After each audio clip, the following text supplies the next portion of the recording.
ini dari kelompok 9 yang mendapatkan tokoh Daniel Bell akan mempresentasikan hasil diskusi kami tentang teorinya dari Daniel Bell. Kita mengambil judul Merebaknya Sektor Jasa dan Pendidikan dalam Kajian Ramalan Sosial Daniel Bell.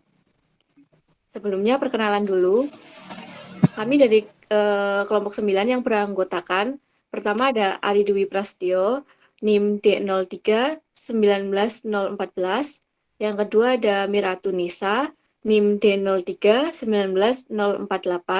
Dan yang terakhir ada saya, Rista Septiana, NIM D03 19064. Yang pertama ada tentang biografi Daniel Bell.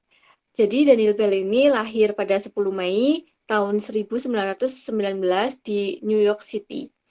Orang tuanya bernama Benjamin dan Anna Polotsky, seorang imigran Yahudi berasal dari Eropa Timur yang bekerja di industri garmen. Ayahnya meninggal ketika Bell berusia 8 bulan dan Daniel Bell ini tumbuh miskin, eh, yang tinggal bersama kerabat bersama ibu dan adik laki-lakinya.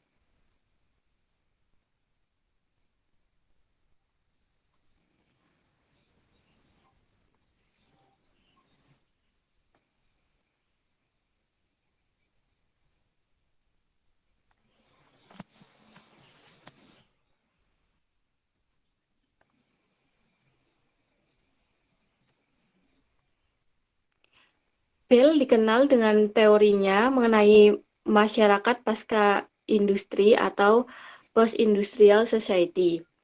Teori Bell dibangun dengan penjelasan historis berisi kritik substansial terhadap masyarakat modern. Bell secara teoritis menjelaskan perubahan sosial dalam 3 aspek berbeda. Ketiga aspek tersebut antara lain masyarakat, alam, dan teknologi.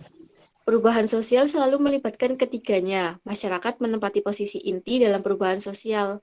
Alam adalah bidang lain di luar masyarakat yang berupa lingkungan geografis.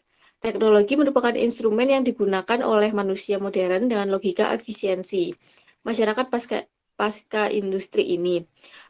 Menurut Bell, masyarakat modern saat ini berada dalam krisis moral dan minim dalam etika.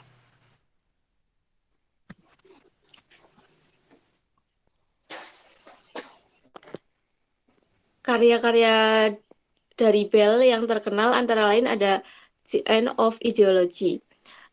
Buku ini merupakan karya pertama yang sangat populer di masa itu. Karya ini merupakan kumpulan dari berbagai isai-isai yang ia buat dan dibukukan dalam satu buku, yaitu The End of Ideology. Selanjutnya terdapat 2 buku termasyhur setelah The End of Ideology, yaitu The Coming of Post-Industrial Society dan The Cultural Contradiction of Capitalism. 2 buku ini semakin mengukuhkan Bell sebagai seorang ilmuwan yang dianggap pemikirannya cemerlang dalam mengkritisi perkembangan masyarakat industri kapitalis. 2 buku tersebut eh, bermaksud mendefinisikan hubungan antara ilmu pengetahuan, teknologi, dan kapitalisme dalam masyarakat.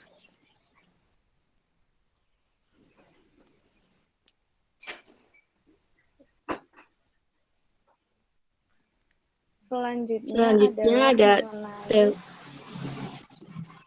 selanjutnya mengenai teori ramalan sosial akan dijelaskan oleh Mbak Mira Atunisa. selanjutnya adalah teori ramalan sosial. Daniel Bell mengemukakan sebuah pendekatan sosiologis yang saat ini dikenal dengan social forecasting atau ramalan sosial.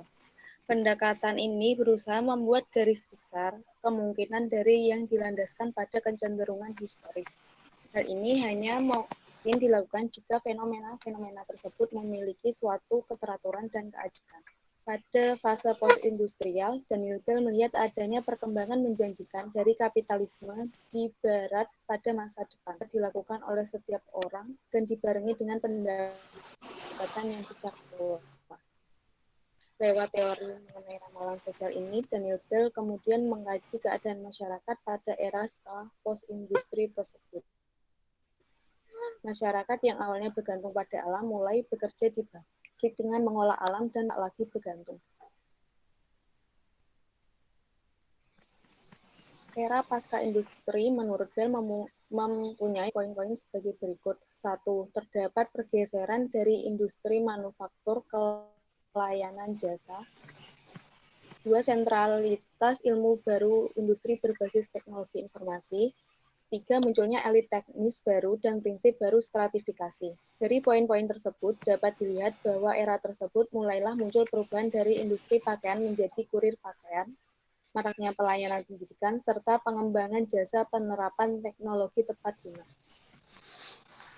Era post-industrial society memiliki ciri sebagai berikut. 1. Bergesernya ekonomi dari produksi barang menjadi menyediakan jasa, pengetahuan menjadi modal utama yang berharga, mencetuskan ide dan berinovasi adalah hal terbesar dalam menggerakkan ekonomi, dan lewat globalisasi dan otomasi, pekerjaan mulai menggunakan mesin yang mengakibatkan kesempatan kerja bagi buruh manual dan kerah biru menurun. Sedangkan pekerjaan profesional seperti guru, dosen, insinyur mengalami peningkatan. Teknologi, sains, dan konsumsi informasi meningkat dan terkadang menjadi sebuah kebutuhan. Dalam era modern, ilmu pengetahuan dan teknologi menjadi suatu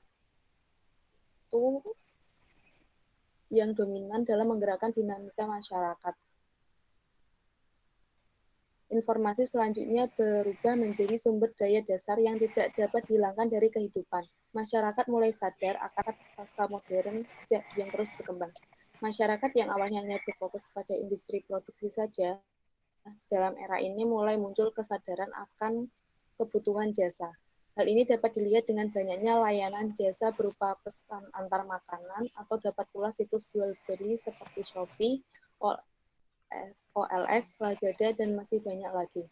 Fokus perhatian usaha jenis tersebut lebih dititik beratkan pada kebutuhan akses pemasaran produk dan akses kemudahan dalam memperoleh barang.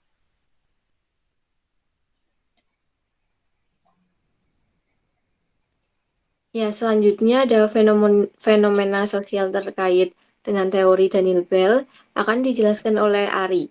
Silakan Mas Ari.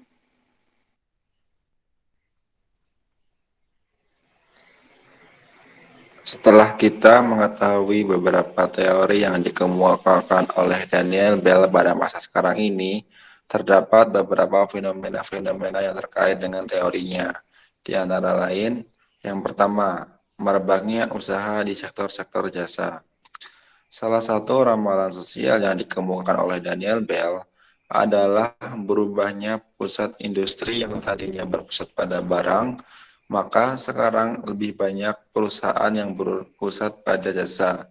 Bisa dilihat dari unicorn-unicorn besar seperti Bukalapak, Grab, Gojek, Tokopedia, dan beberapa startup lainnya yang menjadikan sektor jasa sebagai fokus mereka.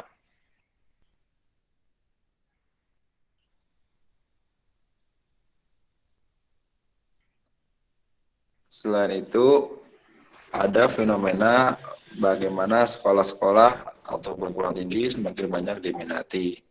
Salah satu ide dari Daniel Bell yang terlihat dalam fenomena sosial ini adalah pengetahuan merupakan modal utama dalam masyarakat pasca industri.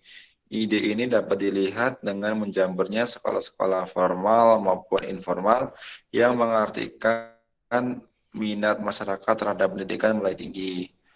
Banyaknya sekolah-sekolah ini salah satu penyebabnya juga karena meningkatnya pekerjaan di sektor-sektor profesional seperti dokter, insinyur, maupun pekerja-pekerja yang sudah memiliki keahlian tertentu.